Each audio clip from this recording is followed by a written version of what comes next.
Kepulan asap hitam disertai kobaran api menghanguskan 9 rumah warga di Jalan Kangkung Bontoala, Kota Makassar, Sulawesi Selatan. Api membakar rumah warga yang berada di tengah permukiman padat penduduk. Api pertama kali muncul dari salah satu rumah warga yang mengalami arus pendek listrik hingga merambat ke bangunan sekitar.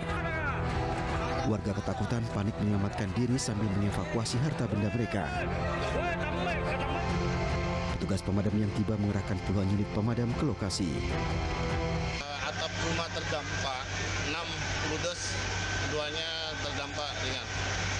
Jadi ada 8, 6 yang ludes, 2-nya itu terdampak ringan. Selain rumah, masuk kantor lurah. yang terbakar apa? Ada selain rumah ada kantor katanya. Jadi ya, tadi yang saya bilang termasuk kantor lurah itu termasuk terdampak ringan. Api akhirnya berhasil dipadamkan selama 1 jam kemudian. Akibat peristiwa ini kerugian ditaksir mencapai ratusan juta rupiah. Dari Makassar, Sulawesi Selatan, Andi Dery, iNews melaporkan.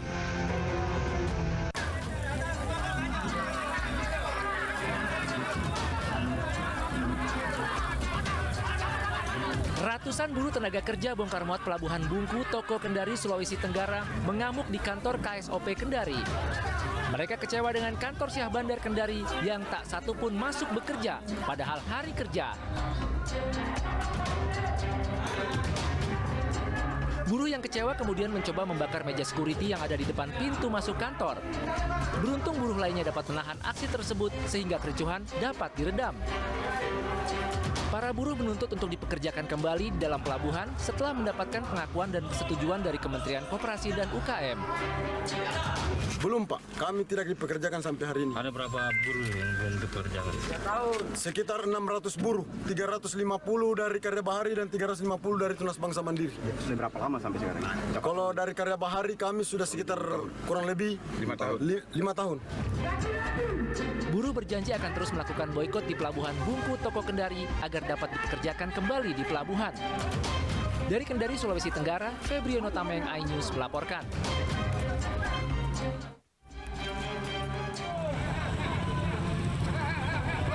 Warga kampung Sudi Mampir, Kecamatan Padalarang, Bandung Barat, digegerkan dengan seorang pria yang mengamuk. Pria berinisial AS ini merupakan orang dengan gangguan jiwa atau ODGJ. Dengan menggunakan perlengkapan lengkap seperti tameng dan tongkat, polisi berusaha mengevakuasi ODGJ yang tengah mengamuk ini. AS bahkan melukai seorang polisi dari Polres Cimahi dengan lemparan batu. Menurut warga, bukan sekali ini saja AS mengamuk. Puncaknya saat sang ibu meninggal dunia pada Selasa pagi, AS kembali mengamuk dengan membawa senjata tajam dan membuat warga ketakutan. Warga kemudian melapor ke polisi agar AS segera diamankan. Yang bersangkutan itu memang memiliki penyakit jiwa, ditambah tadi ibunya meninggal dunia, jadi mungkin dalam kondisi kurang stabil. Pak Kapolsek akhirnya meminta bantuan kepada kami Polres untuk meminta bantuan pengamanan lebih dikarenakan orang ini dianggap sudah tidak bisa dikendalikan atau membahayakan, sehingga mau nggak mau kami menurunkan pasukan dari Satuan Dalmas Samapta. Setelah dikepung hampir 6 jam, AS pun akhirnya dapat dilumpuhkan. Karena mengalami sejumlah luka, AS pun dibawa ke rumah sakit untuk dirawat dan diobservasi tim medis. Dari Bandung Barat, Jawa Barat, Yuwono, iNews melaporkan.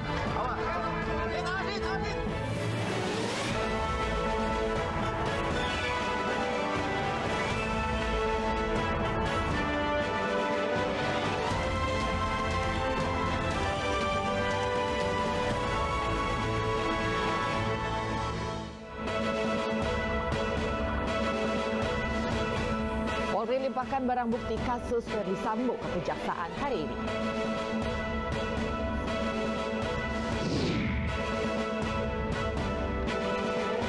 Korban meninggal tragedi Kanjuruhan bertambah menjadi 133 orang.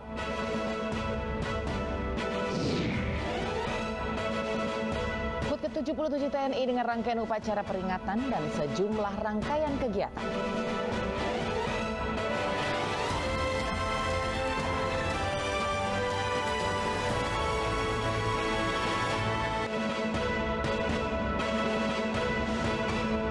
selamat siang pemirsa, apa kabar Anda hari ini? Senang sekali, saya Aldi Hawari. Ya, dan saya pemirsa Anggi Pasaribu kembali hadir memperbarui informasi Anda dalam iNews siang hari ini. Dan selain 3 informasi tadi, redaksi kami juga telah menyiapkan beragam informasi menarik lain selama 2 jam ke depan. Baik, kita langsung awali iNews siang dengan informasi pertama. Pemirsa, nasib naas dialami Pak Sutri, lanjut usia yang juga pengusaha kayu di Lebak, Banten. Ya, keduanya ini ditemukan tewas mengenaskan dengan luka sekujur tubuh akibat senjata tajam di dalam rumah.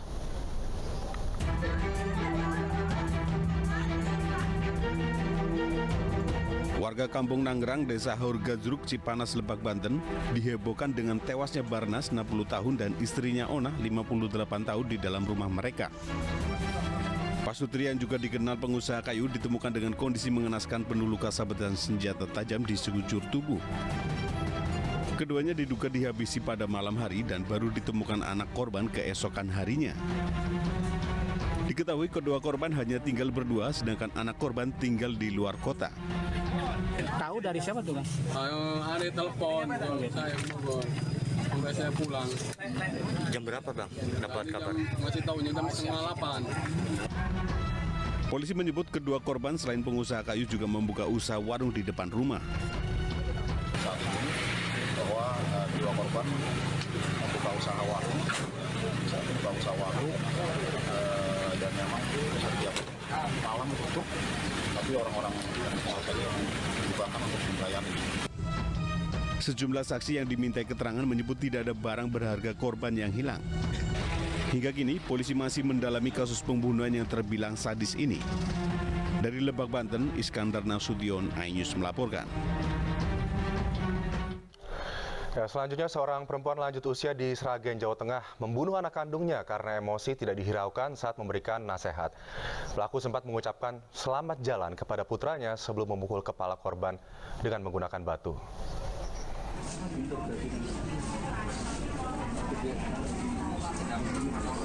Seorang pria bernama Supriyanto tewas setelah dipukul menggunakan batu saat tengah tidur oleh Suwarni, yang tak lain adalah ibu kandungnya. Peristiwa tersebut terjadi di Kecamatan Sidoharjo, Kabupaten Sragen, Jawa Tengah. Kasus pembunuhan ini terkuak usai pelaku meminta bantuan adiknya untuk membuang tubuh korban ke sungai yang berada di belakang rumahnya. Saksi yang tidak mau membantu kemudian melaporkan pelaku ke pihak kepolisian. Menurut salah satu warga bernama Sugito, pelaku dan korban yang merupakan ibu dan anak memang memiliki hubungan yang tidak baik sejak lama. Puncaknya pelaku emosi karena korban tidak mendengarkan saat diberi nasihat. Jam 1 ya, jam 1 itu pelaku itu ngebel sama adik pelaku. Dikira ya kok sakit bagaimana gitu ya. Sampai di sini disuruh buang jenazahnya ke sungai, tapi adiknya nggak mau. Adiknya nggak mau, terus alasan pulang. Padahal pulang itu nyeluk itu cari bantuan. Oke. Takut kan gitu. Terus ke sini lagi, mayatnya sudah diikat, diletakkan di tangga, mau dibuang ke sungai. Batu cor-coran yang ada di sekitar TKP diambil oleh seberat mungkin kurang lebih 5 kilo ya. Ada 5 kilo. Kurang lebih 5 kilogram, mengambil cor-coran itu, batu cor-coran itu kemudian dijatuhkan di kepala korban berulang kali, kurang lebih 8 kali sambil mengucapkan kata-kata selamat jalan Le, berulang kali selamat jalan Le. Akibat perbuatannya, tersangka dijerat pasal 338 KUHP atau pasal 351 ayat 3 dengan ancaman hukuman 15 tahun penjara. Dari Sragen, Jawa Tengah, Joko Piroso, iNews melaporkan. Pemirsa, sakit hati melihat mantan istri sirihnya menikah lagi. Seorang pria tega menghabisi nyawa mantan istri dan suaminya. Dan kepada polisi, pelaku mengaku sakit hati melihat mantannya menikah lagi.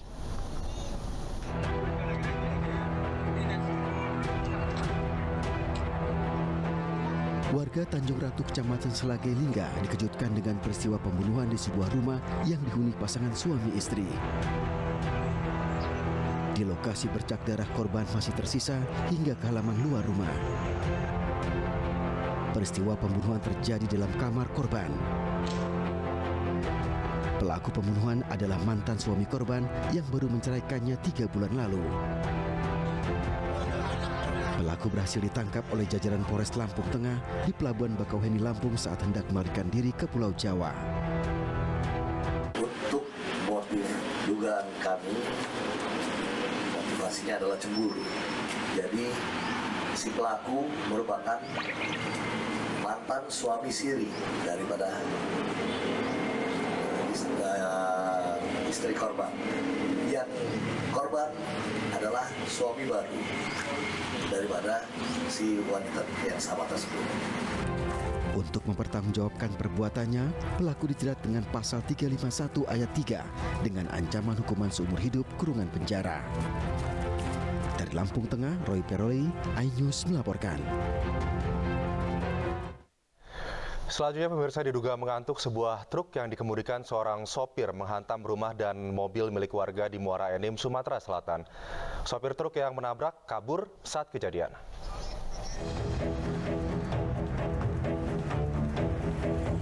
Rumah warga dan sebuah mobil yang terparkir di halaman rumahnya di Desa Karangraja, Muara Enim, Sumatera Selatan hancur setelah ditabrak truk batubara yang melintas. Peristiwa terjadi dini hari saat penghuni rumah sedang tertidur. Truk yang melintas dari arah Tanjung Enim menghantam pagar dan menabrak mobil yang terparkir. Pemilik rumah mengaku sopir truk yang menabrak kabur saat kejadian. Tiang itu dulu terjepit pantat tuh. Nah, untuk pelakunya dewek Kak, yang nabrak cak mana Kak? Sampai sekarang yang nabraknya lari. Ditemukan gitu lah. Ditemukan. Ya. Sempat dikejar Kak? Sempat dikejar. Enggak dapat gitu lah. Enggak dapat. Dilanjut entah kemana kan? Akibat peristiwa ini, korban mengalami kerugian hingga ratusan juta rupiah. Sementara kasus kecelakaan ini kini ditangani kepolisian setempat. Dari Muara Enim, Sumatera Selatan, Edwin Syah Satria, iNews melaporkan. Pemirsa, pohon setinggi 20 meter di Taman Suropati, Menteng, Jakarta Pusat dini hari tadi tumbang. Pohon tumbang di Taman Suropati, Menteng, Jakarta Pusat terjadi saat hujan mengguyur wilayah Jakarta dan sekitarnya. Akibat pohon tumbang, akses jalan dari kawasan Imam Bonjol menuju Menteng pun tertutup. Evakuasi pohon dilakukan petugas Sudin Pertamanan dan Hutan Kota Jakarta Pusat menggunakan gergaji mesin.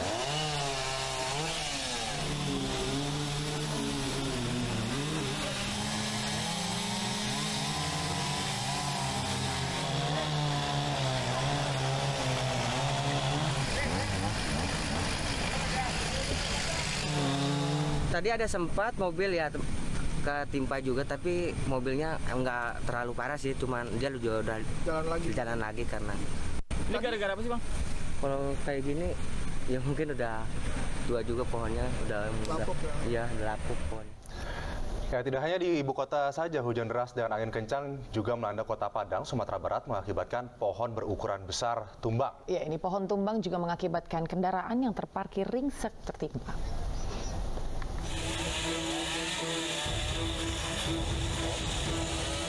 Sebuah pohon berukuran besar di Kecamatan Padang Selatan, Kota Padang tumbang dan menimpa mobil yang terparkir di pinggir jalan.